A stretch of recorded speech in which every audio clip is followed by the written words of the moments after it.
이제 바로 시작을 해볼게요. 나의 다이아몬드님이 올려주신 내용이에요. 만 31세 4년제 학사 정보보호 컴퓨터공학과 전공하셨고 현재 국내 금융권 대기업 정보보호 경력 만 7년, 배우자분은 연봉이 세전 1.5억, 그다음에 부인분은 세전 1억. 맞나? 이게 누가 배우자고 누가 남편이고 부인이고 모르겠지만 아무튼 세후로 계산했을 때 합쳐서 순수 현금 월 1,100, 200 정도 벌고 있으며 그 외로 비현금성 수당 1년에 1,000만 원 정도 있습니다. 뭐 아주 뭐 한국에서 뭐 상위 1% 이상이 되는 건가요? 이 정도면은 뭐 굉장히 소득이 좋으세요.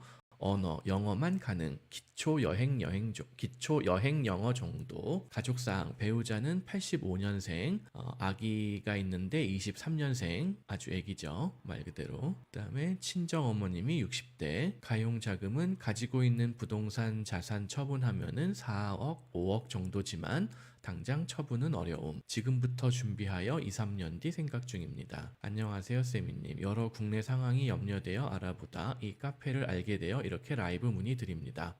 배우자분은 국내 금융권 계리 회계 쪽 업무를 하고 있고 국내 대학 수학과 4년제 학사학이 있습니다. 저는 국내 금융권에서 정보보호 업무 진행 중이나 기술 업무를 하고 있지는 않습니다.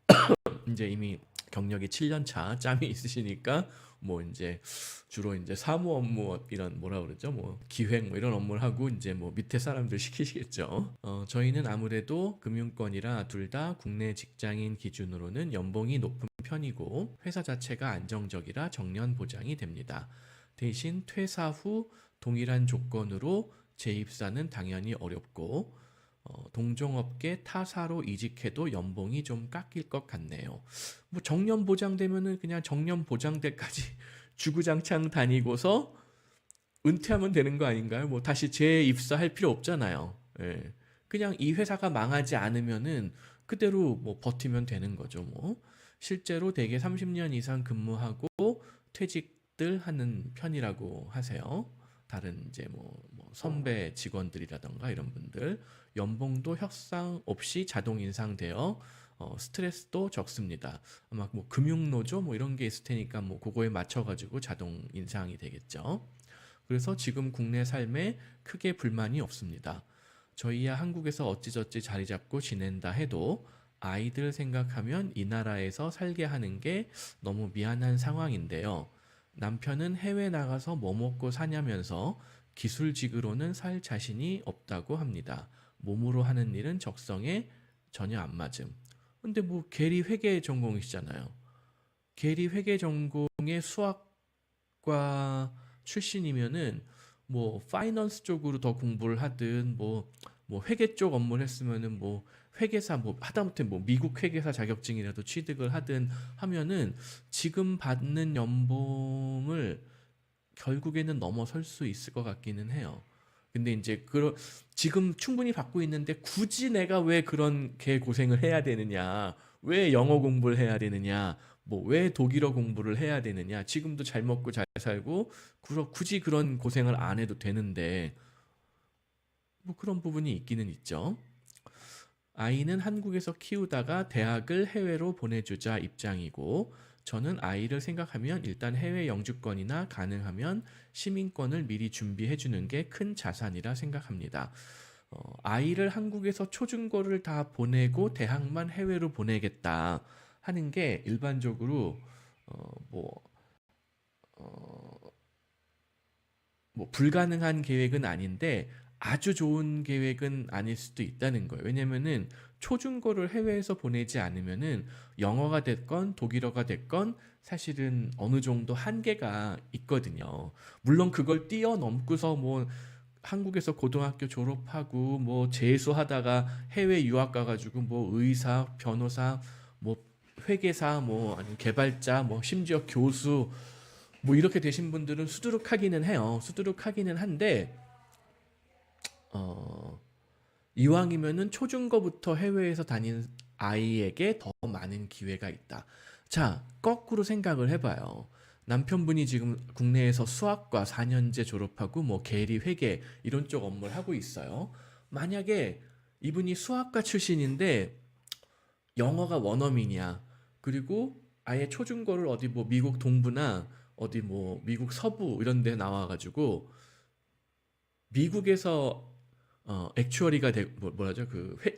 보험 계리사가 되거나 회계사가 되거나 혹은 뭐 파이낸스 쪽을 공부했거나 자 수학과 출신이면은 물론 이분이 무조건 아니 해외에서 수학 전공은 무조건 그렇게 될 수 있다고는 아니지만 그 금융 쪽에 헤지 펀드 무슨 뭐 퀀트 이런 거 하는 분들이 되게 수학과 출신이 많아요. 혹은 물리학과 출신 뭐 이런 사람들이 많아요. 이론 물리학 뭐 이런 거 하는 분들. 왜냐면은 그 주식 시장에서 뭐 주가가 오르고 뭐 여러 가지 변수들이 어떻게 적용이 되고를 그냥 인간도 동물이잖아요. 인간도 동물이기 때문에 인간들이 행동하는 거를 무슨 어떤 과학 사이언스 시뮬레이션 관찰하듯이 관찰을 하면은 그 안에서 무슨 뭐 패턴을 찾아낼 수 있고 뭐 그런 경우들이 있거든요. 그래서 실제로 지금도 월스트리트라든가 아니면 저기 뭐 빅데이터 뭐 이런 뭐 실리콘밸리에 이런 빅테크에서 일하는 무슨 뭐 빅데이터 전문가들 보면은 그렇게 수학과 뭐 통계학과 무슨 뭐 물리학과 뜬금없이 뭐 심지어 화학과 뭐 이런 사람들도 있어요. 그런 출신들이 굉장히 많아요. 그러면 그 사람들은 연봉을 얼마 받고 있겠어요, 지금? 물론 이분도 지금 뭐 미국 달러 기준으로 뭐 한 11만 불 정도 받는 건데 지금 남편분이 85년생이면 경력이 모르긴 몰라도 뭐 한 10년 되는 건가? 지금 한 39세니까는 뭐 한 10년 정도 경력이 됐을 거 아니에요? 그러면은 만약에 빅테크나 월스트리트에서 회계, 계리, 무슨 뭐 기타 파이낸스, 기타 뭐 빅데이터, 수학과 전공을 바탕으로 그런 쪽으로 그쪽에 있는 금융회사라든가 빅테크에서 근무하는 사람의 연봉 기록을 한번 찾아보시면은 지금 남편분이 받는 연봉의 한 2배 정도를 받고 있을 거라는 거예요. 부인분도 마찬가지고. 그러니까 그런 의미에서 만약에 아이한테 기회를 준다고 생각을 하면은 조금 더 일찍 나가는 게 유리하기는 하다. 네. 물론 지금 두 분이 받고 있는 연봉이 한국에서는 거의 뭐 1% 이상이 되는 수준이기 때문에 부부가 다 그렇게 고연봉이기가 쉽지가 않거든요. 그러니까 사실 그거를 포기하고 해외로 나가서 뭔가 새로운 도전을 한다라는 거는 기회비용이 굉장히 커지기는 해요. 그래서 섣불리 무모한 무슨 기능직 기술을 배워서 무슨 뭐 용접을 배워서 해외 이민을 하겠다. 그건 당연히 틀린 방법이에요. 그래서 남편분은 해외 나가서 뭐 먹고 사냐? 기술직으로는 살 자신이 없다. 당연히 그건 좋은 방법이 아니에요. 하지만 회계나 계리, 수학과 전공 바탕으로 회계나 계리 업무를 했다? 이걸 이어나가야 돼요.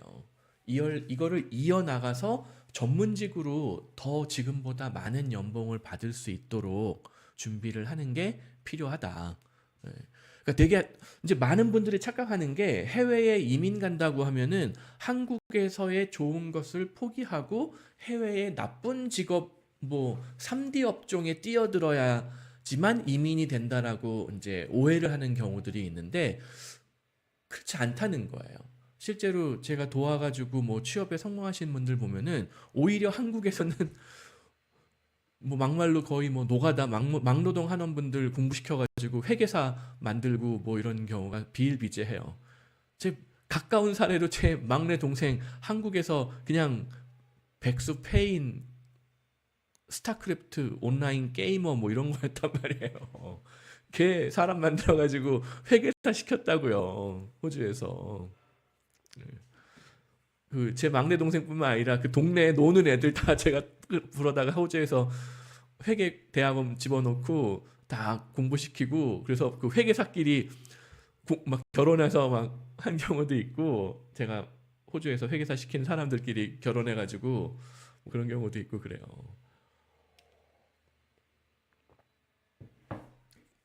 그리고 뭐 자녀 교육 때문에 이민을 알아보는 건 아니고 한국의 미래가 너무 어두워서요. 세금 문제, 인구 구조, 지정학적 위치에 따른 국가 안보 문제 등등.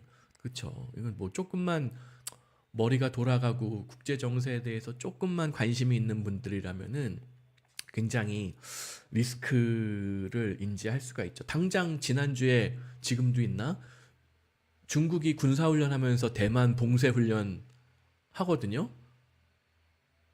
만약에 대만 봉쇄훈련하고 대만 해협을 봉쇄해버리잖아요, 중국이. 그럼 한국은 이유도 없이 이유가 없는 건 아니지만 한국은 더 큰일이라는 거예요. 그 해협을 막아버리면은 한국으로 오는 무슨 뭐 기름이고 뭐 LNG고 다 막혀버린단 말이에요. 그럼 어떻게 돼요? 그냥 망하는 거죠. 물론 그렇게 망할 수가 없으니까 전쟁이라도 해야 될 거 아니에요.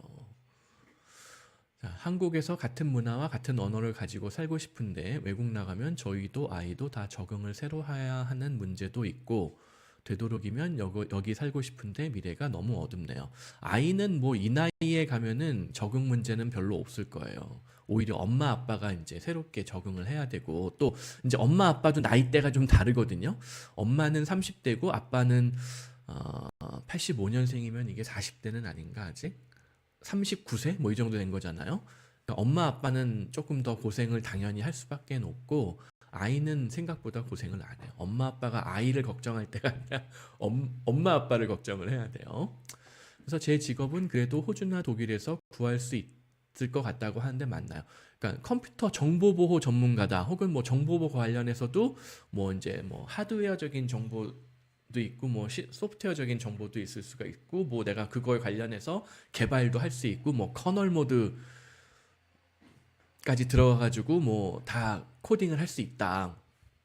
디버깅을 할 수 있다. 왜냐면 대부분 보안 이런 시큐리티라든가 보안 해킹 뭐 이런 게 이런 애플리케이션 단에서 일어나는 것도 있을 수 있지만은 막 커널 모드 이런 데 건드리는 것들도 있거든요. 그러니까 그런 정도 레벨의 실력이 된다. 그러면 당연히 호주든 독일이든 뭐 어디든 어학만 준비가 추가적으로 된다면은 제 생각에 충분히 취업이 될 수가 있고 남편분은 아까 위에 말씀드렸듯이 회계, 계리, 수학 이 바탕 백그라운드가 이 바탕이면은 이거 그대로 회계가 됐든 계리가 됐든 아니면 조금 더 파이낸스에 집중하는 게 됐던 뭐 해외에서 대학원 같은 거 조금 더 다니면서 어학 능력 키우면서 뭐 그런 금융 분야에 똑같이 취업을 할 수 있도록 준비를 하시면은 좋을 것 같아요. 그래서 영어와 독일어가 된다는 가정하에 지금 한국만큼은 벌 수 있을까요? 정착 초반엔 많이 까먹겠죠. 예, 초반에는 아무래도 조금 더 돈을 까먹는 입장이 될 것이고 영어와 독일어, 그다음에 현지에서 뭐 추가적으로 대학원 과정 뭐 이런 것들을 공부를 해서 내 능력을 업그레이드한 다음에는 당연히 한국보다 더 많이 벌 수 있는 기회는 뭐 얼마든지 있어요. 예. 독일도 소득에 따라 세금을 많이 낸다고 하는데 지금 저희도 한국에서 유리지갑 직장인으로 많이 내고 있는데 체감으로 독일이 더 큰가요? 지금도 35%, 38% 내는데 독일은 40% 정도라 해서요. 자녀가 있고 기혼 가정이면은 한국하고 별 차이가 안 날 것 같기도 해요. 한국보다 세금을 생각보다 많이 내지 않아요. 자녀가 있는 기혼 가정 경우에는. 정확한 계산은 뭐 계산기 저도 돌려봐야 돼요. 제가 텍스 칼큘레이터 이런 거 블로그에 올려놓은 거 있으니까는 남편분이 뭐 회계 계리 전문가니까는 한번 돌려보세요. 생각보다 세금을 많이 안 내요. 그리고 독일보다 세금을 더 안 내는 곳은 예를 들어서 룩셈부르크. 사실 두 분 전공 모두 룩셈부르크 같은 데서 굉장히 유용하게 쓰일 수 있는 직종 전공이거든요. 그래서 룩셈부르크는 독일보다도 세금을 더 안 내요. 심지어 룩셈부르크는 한국보다도 세금이 적어요. 연봉 1억이면은 서민이에요. 룩셈부르크에서 연봉 1억이면은 하여튼 소득이 서민 수준으로 되기 때문에 내는 세금보다 받는 무슨 뭐 이런 지원금 혜택이 더 많을 수도 있어요. 독일 외에 제 직업을 연장해서 일할 수 있는 나라, 룩셈부르크 있고 영어권, 뭐 이런 금융, IT, 미국으로 가면 좋죠. 미국으로 가면 좋고 뭐 명목상의 연봉은 미국을 뛰어넘을 나라가 없죠. 스위스 정도? 스위스 아니면은 미국 정도인데 스위스는 바로 가기가 어려워요.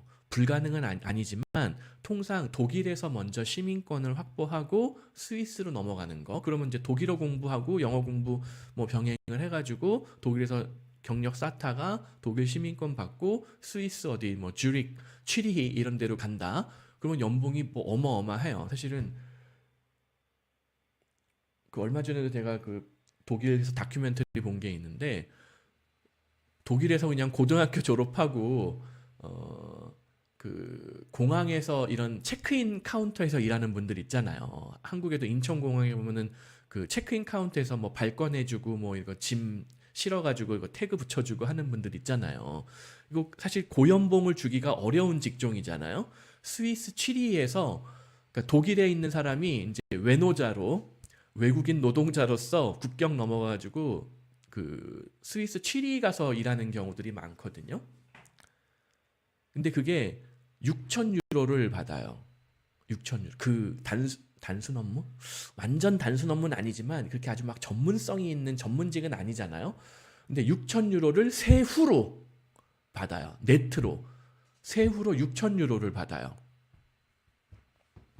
스위스 같은 나라는. 한국 돈으로 지금 얼마죠? 그러면은 한 9천만 원 되는 거예요. 6천 유로니까 900만 원. 한 달에 네트로 세후 월급으로 900만 원을 받는 거예요. 맞나? 계산이? 예. 그럼 900만 원 세후 연봉 아니 세후 월급으로 900만 원 곱하기 12 하면 얼마예요? 뭐 1억이 넘잖아요.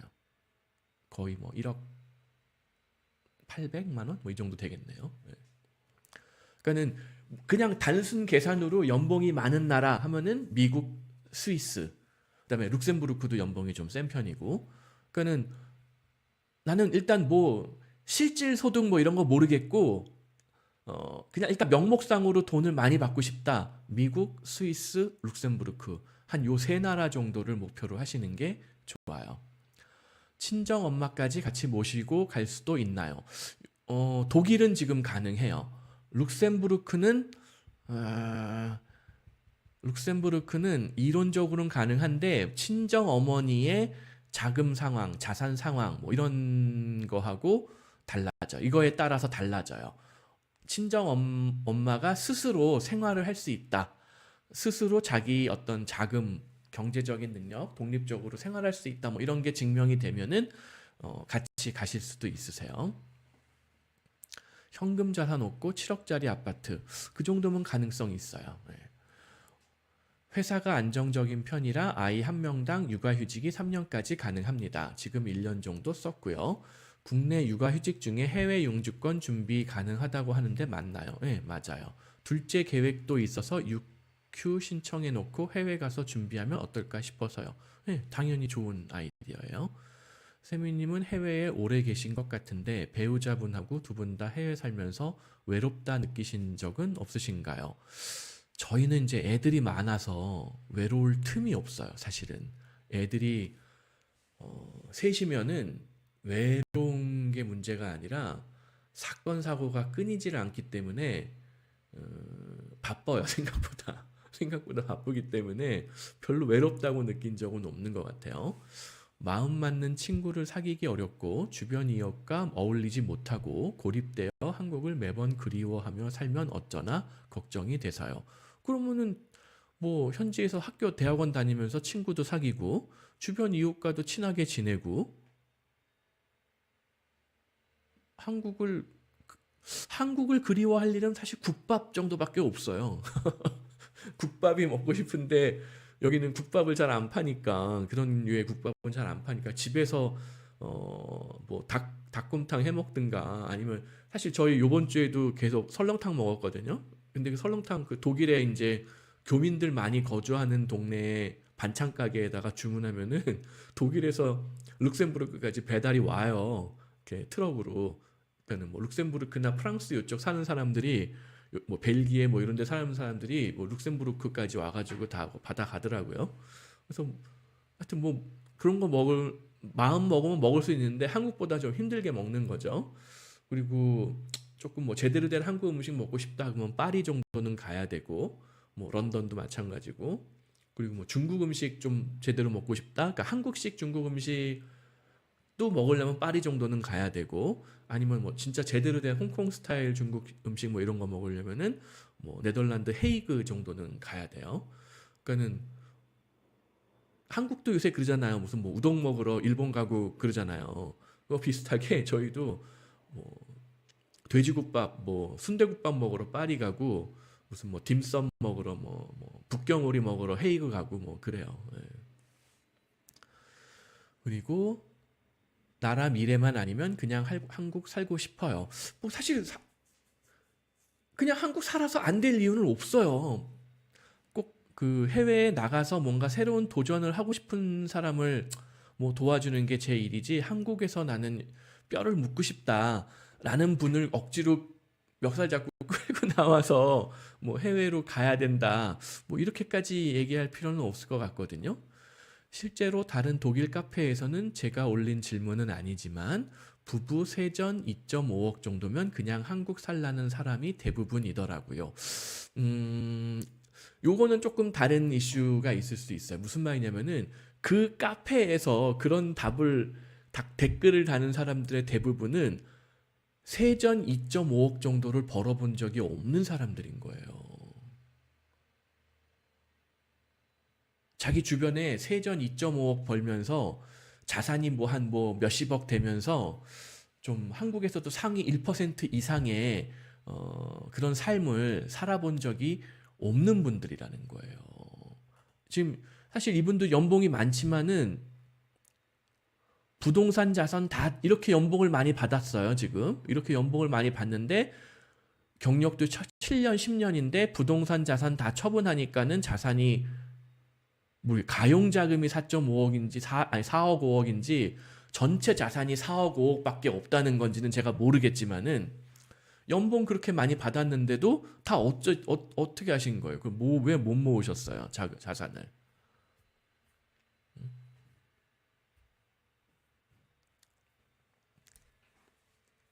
그러니까 이런 거예요. 세전 연봉 2.5억 받는 사람들이 평생 뭐, 또 죄송해요. 이런 표현에서 죄송한데, 뭐 300충, 평생을 300충으로 살은 사람들의 댓글에 마인드가 좌지우지 되면은 그게 현명하겠어요? 그 많아요. 보면은 이미 나는 사회적으로 성공한 굉장히 전문직에 종사하고 있고 뭐 사회생활도 많이 했는데 무슨 카페에 백수들의 그 댓글에 일희일비하는 경우들이 많다라는 거. 심지어 뭐 독일에서 내가 뭐 이민 컨설팅 해줄게, 뭐 유학 컨설팅 해줄게 하면서 지금 뭐 프랑크푸르트나 이런 데 보면은 그 뭐라 그러죠? 그 교민도 아니고 정작 자기들 영주권도 해결하지 못한 사람들이 무슨 나중에 들어오는 사람들은 무슨 뭐 어학비자 받아줘가지고 뭐 어떻게 아주 없는 돈으로 어디 허름한 동네에 좀 이민자들 많이 있고 좀 안 좋은 동네에 집 얻어주면서 뭐 이렇게 어학원 등록하고 하면은 애들 뭐 공짜로 학교 보낼 수가 있어, 뭐 이런 컨설팅 해주는 분들이 있거든요. 근데 거기에 솔깃해가지고 따라가는 분들은 정작 이렇게 연봉이 이미 한국에서 1, 2억, 뭐 2, 3억 되는 분들이 그런 바보 같은 방법을 쫓아서 독일이건 뭐 어디건 캐나다건 뭐 따라가고 있더라고요. 그게 현명한 방법이겠어요? 음? 뭐 고졸을 무시하는 건 아니지만 고졸 전문대졸이 대학원 졸업한 사람한테 뭐 가방끈에 대해서 잔소리하고 있는 꼴이란 말이에요. 본인도 뭐 조금 느꼈나 보네요. 물론 그분들이 독일의 어떤 지역에서 어떤 일을 하며 얼마를 받고 사냐에 따라 다르겠지만 대부분 그 독일 교민 카페, 맘카페에 있는 분들 대부분은 그냥 그 어학원 등록하고 독일에 버티고 있는 분들이에요. 어학원 등록하고 뭐 이런저런 알바하면서 버티고 있는 분들이에요. 아이들은 해외에서 잘 적응하나요? 인종차별을 겪으면 마음이 많이 아플 것 같아요. 실제로 지인 중에 말레이 국제학교 졸업 후에 국내 스카이 대학 다녔던 지인이 있는데 지금 자녀 절대 한국에서 안 키울 거라고 하더라고요. 인종차별? 저희 아이들은 사실 해외에서 잘 적응을 하고 뭐 특별하게 인종차별을 겪은 게 없어요. 인종차별 겪은 게 없는데 모르겠어요. 뭐 어학을 영어도 못하고 독일어도 못하는 상태에서 처음 그 학교에 가면은 아무래도 고생을 하겠죠. 근데 결국 그 고생을 극복하면서 자기 자신이 업그레이드가 되는 거잖아요. 그리고 인종차별. 자, 한국에서는 인종차별이 있을까요? 없을까요? 이런 말씀드리기 뭐하지만 한국에서는 동남아 출신도 아니고 저 고등학교 때 뭐 군대 생활 할 때 얘기 보면은 항상 별명이 말레이, 방글라 이런 애들이 있어요. 순수 토종 한국인인데 우리들끼리 별명이 빵글라 아니면은 말레이야. 여러분들 주변에도 반드시 그런 별명을 가진 친구들이 있었을 거예요. 왜냐면은 얼굴이 좀 시큼 까무잡잡하고 뭔가 동남아 쪽 피가 섞인 것 같은 외모를 가지고 있다로 해가지고 그냥 말레이 빵글라 별명이 그거예요, 그냥. 그리고 심지어 이런 얘기까지 또 해야 되느냐? 저는 이제 파락군에서 초중고를 다 나왔단 말이에요. 파락군에서 초중고를 다 나왔는데 저는 이제 중학교를 대치동, 개포동 이쪽이 아니라 삼성동에서만 뭐 중학교, 고등학교를 나왔단 말이에요. 국민학교는 논현동 이런 데서 나왔고. 근데 이미 저 때도 테헤란로 남쪽에 있는 아이들을 별도로 차별을 했는데 그 테헤란로 남쪽 애들끼리도 차별이 있었어요. 뭐냐면은 이제 저는 이제 경기고등학교 다녔는데 저희 반 반장은 어디 미도 아파트 출신인가 그러고 미도 아파트, 성경 아파트, 우성 아파트가 그나마 대치동에서 조금 사는 아파트예요. 그리고 음마 아파트가 좀 못 사는 아파트고 결정적으로 그 같은 강남 안에서도 엄마들이 정말로 그렇게 얘기를 했어요. 엄마들이 저쪽 개포동 애들하고는 놀지 말아라. 저쪽 개포동 주공 아파트 애들하고는 놀지 말아라. 그랬었어요. 한국에서. 파락군에서. 그래서 우선미 애들은 저쪽 뭐 개포 주공 뭐 몇 단지 이쪽 애들하고는 안 놀았어요. 정말로. 그게 한국 사회. 물론 지금은 개포동 뭐 이렇게 재건축 해가지고 천지개벽 해가지고 뭐 개포동이 최고라는 둥 뭐 이런 사람들이 많이 있는데 온라인에 상에 보면은 강남 토박이 입장에서 보자면은 개포동 거기 막 판잣집 있고 넝마주의 살고 뭐 이러던 동네인데 원래 거기 그 넝마주의들이 거기 살았다고 타워팰리스 뭐 이런 별 얘기를 다. 그래서 해외 인종 차별하고 한국에서 일상화된 차별.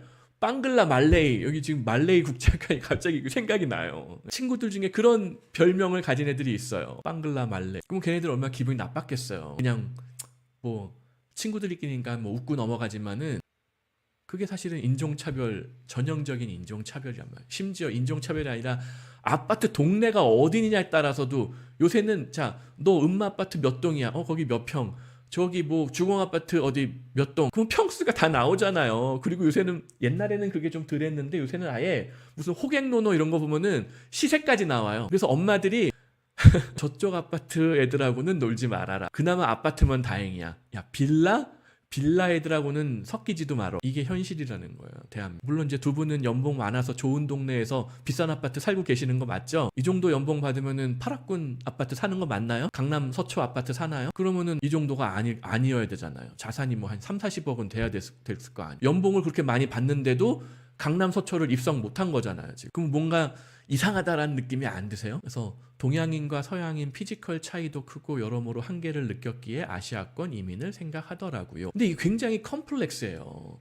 왜 동양인하고 서양인 피지컬 차이를 극복을 해야겠다 이런 생각 자체를 못하는 거죠? 자, 마동석 씨 미국인이잖아요. 마동석 씨의 이런 얼굴이나 표정이나 이 떡대로 어디 해외 나가서 피지컬로 지겠어요 어디? 그럼 나도 그렇게 돼야겠다. 왜 그런 생각을 못하죠? 차인표 씨도 그런 얘기 했었어요. 미국 가보니까는 애들이 다 등치가 좋고 운동도 잘하고 근데 한국에선 다들 곱게 자라잖아요. 지금도 놀이터에서 노는 애들이 없어요. 보면은 한국에 더 이상 가면은 뭐 나무 타고 놀고 놀이터에서 놀고 이런 애들이 거의 사라졌어요. 그 신체 활동을 거의 안 하더라고요. 그냥 학원만 죽어러 다니더라고요. 물론 학원에서 뭐 줄넘기 학원, 뭐 태권도 학원 다니면서 그나마 좀 신체 활동을 하는데 그거는 신체 활동도 아니란 말이에요. 유럽 기준으로 보면은 유럽 아이들이라고 무조건 키가 다 크고 등치가 다 큰 게 아닌데 걔네들이 운동을 하다 보면서 그게 커지는 거거든요. 그러니까는 피지컬이 딸린다 생각하면 그럴수록 더 뭐 수영도 하고 축구도 하고 뭐 테니스도 하고 뭐 달리기도 하고 체조 여자애들은 체조 엄청 해요. 그 독일 여자들이 보면 팔다리가 쭉쭉 뻗어 있는데 그게 물론 유전적으로도 워낙 타고난 게 있지만은 웬만한 여자애들은 동네에 그 스포츠 베라인이라고 그래가지고 동네마다 그 이런 스포츠 클럽이 있어요. 그럼 남자애들은 기본적으로 뭐 축구를 많이 하고 여자애들도 축구를 하는데 여자애들도 막 가마차기 하고 근데 축구뿐 아니라 시골 깡촌에도 저희가 예전에 살던 동네가 진짜 시골 독일에서 시골 깡촌이었는데 그 시골 깡촌에도 실내 체육관 그럼 여자애들은 실내 체육관에서 체조를 한다고요. 그럼 공중 이회전 막 이렇게 해요. 어렸을 때부터 체조를 배워가지고 그러니까 체조를 그렇게 하니까는 팔다리도 쭉 뻗고 키도 크고 그런 걸 시켜야죠. 여자아이들은 체조 무조건 남자아이들은 축구 독일 같은 경우에는 거의 기본이에요. 그래서 아무튼 굳이 꼭 이민을 나가야 되지는 않아도 되기는 해요. 말씀하신 대로 뭐 한국에서 내가 뭐 충분하게 소득이 좋고 그런데 근데 가만히 관찰해 보면은 그렇게 소득을 많이 벌었음에도 불구하고 부동산 처분해서 4억 정도밖에 없다. 모르겠어요. 더 큰 자산이 있는데 여기다 안 쓰신 건지 어떤지는 제가 잘 모르겠어요. 그리고 사실은 두 분의 이 커리어는 만약에 여기서 영어가 된다, 독일어가 된다. 그랬을 때 미국이나 스위스까지 진출해가지고 월급을 받는다라고 하면 당연히 이거 2배 혹은 그 이상 만약에 남편분이 뭐 회계나 계리가 아니라 이거 경력을 살려서 파이낸스로 더 나갔다 스카이 is the limit 파이낸스의 뱅킹 그러니까 인베스트먼트 뱅크 뭐 이런 쪽은 상한선이 없어요. 연봉에 무슨 사모펀드 뭐 이런데 만약에 해외에서 들어갔다 지금 수학과 출신이니까 막 어떤 패턴을 찾는 뭐 이런 뭐 헤지펀드 뭐 퀀트 뭐 이런데 전문적으로 하는 뭐 그런 어떤 회사의 어떤 거래의 패턴을 찾는 막 어떤 그런 데이터 사이언티스트 뭐 이런 걸로 들어갔다. 근데 이제 마침 뭐 그 해에 대박이 났다. 그러면 수수료를 엄청 성과급으로 받는 경우들이 있단 말이에요. 그러면은 연봉 1억, 2억이 되게 우스워 보일 수도 있다. 그런 기회가 미국이나 스위스나 독일 같은데 뭐 룩셈부르크 독일보다는 미국, 룩셈부르크, 스위스에 더 많고 독일도 사실은 굉장히 큰 인베스트먼트 뱅크들이 꽤 많이 있어요. 물론 미국의 월스트리트보다는 못하지만 그래도 뭐 알리앙츠라든가 도이체방크, 코메르츠방크 뭐 투자은행 업무 많이 한단 말이에요. 뭐 말아먹기도 하고. 하여튼 그래서 그런 기회들이 해외에 있으니 근데 그걸 굳이 도전을 해도 좋고 안 해도 좋고 뭐 그거는 본인의 판단이에요. 그럼 본인이 더 하고 싶다. 내가 지금 연봉 이만큼 받는데도 강남 서초에 모르겠어요. 강남 서초에 진출하신 건지 어떠신 건지 제가 잘 모르겠는데 아무튼 그렇습니다.